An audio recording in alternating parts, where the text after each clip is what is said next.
Hey guys, in this video I'll be showing you how to improve your ShengShou Clock. This clock is only about $11, which makes it a pretty good option for beginners. However, you'll probably start to notice that it has many problems. In comparison to the QiYi, it's much harder to turn, which makes it hard to get good times on. The mod I'll be showing you in this video will help improve the speed of the clock, and you only need sandpaper to do it.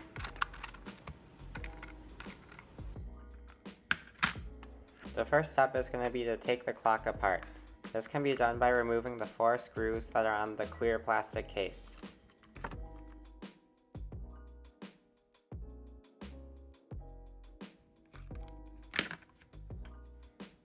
After you take out all the screws, you can remove the clear case and set it aside. I'd also recommend taking off the paper insert and leaving it in the case to keep it safe.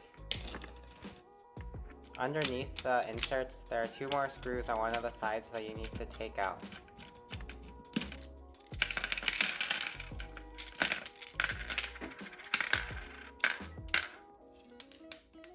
If you look at the surface that the gears go on, you'll see that there are 4 bumps.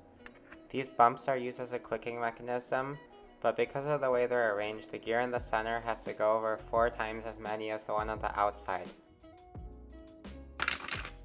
So for this mod, we'll just be sanding off the inside part of 3 of the bumps, which will allow the center gear to move easier. Keep in mind that one of the bumps is still necessary to prevent the center gear from moving freely. This is what it looks like after finishing sanding 3 of them.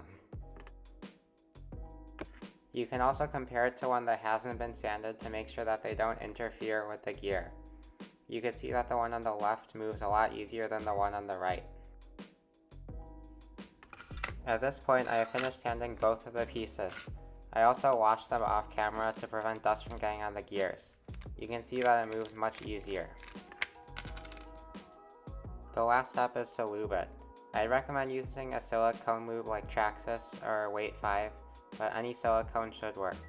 What you want to do is just put a little bit on the surface, not too much because that'll slow it down. And then you want to use a paper towel and just wipe it around. Once you're finished, you should just see a consistent, shiny finish on the surface like this.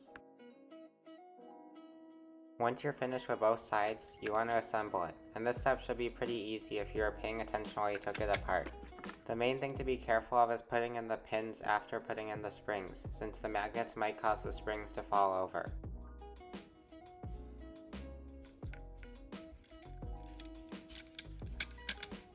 Another thing is, while assembling it, you should make sure the screws are loose enough that the 2 halves can move a little bit.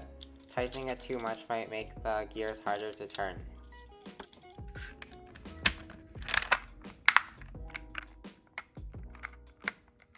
You're also going to want to make sure not to tighten these screws too much either.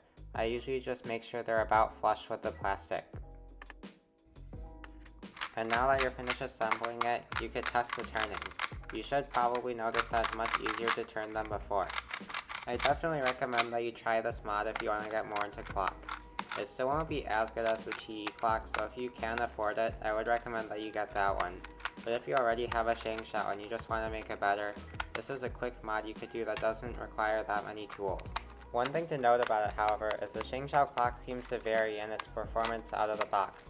Some clocks will be better or worse than others, and if you start with a clock that's worse, it probably won't turn out as well. But it will probably still be an improvement over what it was before. But anyway, I hope this video was helpful for some people, and I'll see you in my next video.